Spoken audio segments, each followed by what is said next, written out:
Hi, இது என்னன்னு பார்த்தீங்கன்னா காஷ்மீரி சில்லி. லாஸ்ட் டைம் கடையிலேருந்து அந்த சில்லி வாங்கிட்டு வந்து ஒரே ஒரு மிளகா, அந்த மிளகாவிலேருந்து விதை எடுத்து சும்மா ஒரு இதாக போட்டு விட்டோம். ஆனால் அது நிறைய வந்துட்டு இன்னைக்கு பாருங்கள் எவ்வளோ காய்ச்சிருக்குன்னு பாருங்கள். இதெல்லாம் கொஞ்சம் கொஞ்சமாக காஞ்சிருச்சு. இதெல்லாம் பாருங்களேன், இப்போ தான் பழமாக இருக்குது. இந்த செடியை வாங்க பார்க்கலாம்.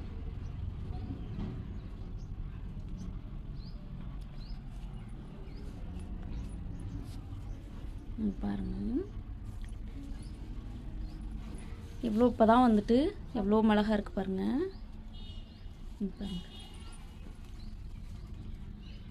பாருங்க எவ்வளோ மிளகாவாக இருக்குது பாருங்க. அம்மா சாப்பிடணும் போல இருக்குமா, பார்க்கவே பயங்கரமாக இருக்குமா. சாப்பிடு. பாருங்க எவ்வளோ மிளகான்னு சும்மா ஒரு விதை சும்மா போட்டு விட்டோங்க. இங்கே பாருங்க, இல்லை எவ்வளோ மிளகா பாருங்க.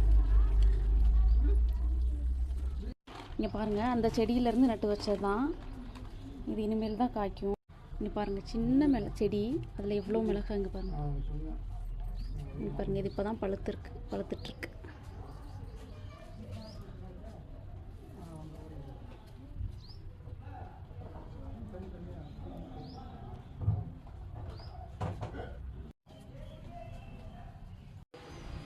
அடுத்து பாருங்கள், மாடியில்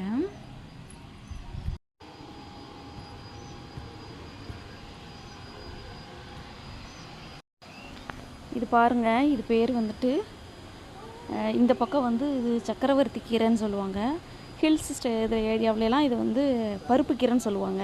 உங்கள் ஏரியாவில் என்ன பேர் சொல்லுவாங்கன்னு சொல்லுங்கள். எப்படி வளர்ந்துருக்கு பாருங்கள்.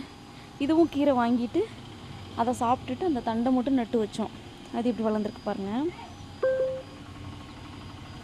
இதில் ஒரு கொய்யா நாற்று வேறு இருக்குது. அடுத்து பாருங்கள், இங்கே பாருங்கள், இது என்ன செடின்னு. இதுதான் வந்து பெரண்டை பழம்னு சொல்லுவாங்க.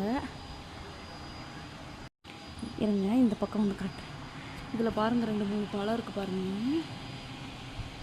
பார்த்தீங்கன்னா தெரியும், ஒரு 4 பழம் இருக்கும் இதில். இதை உடச்சி சாப்பிட்டோம்னா பழுத்த உடனே நான் உங்களுக்கு உடச்சி காமிக்கிறேன் பாருங்கள். நல்லா பாருங்கள், இது பழுத்த உடனே நான் உடச்சி காமிக்கிறேன் பாருங்கள். டேஸ்ட்டாக இருக்கும். நான் சின்ன பிள்ளைலாம் நிறைய சாப்பிட்ருக்கேன்.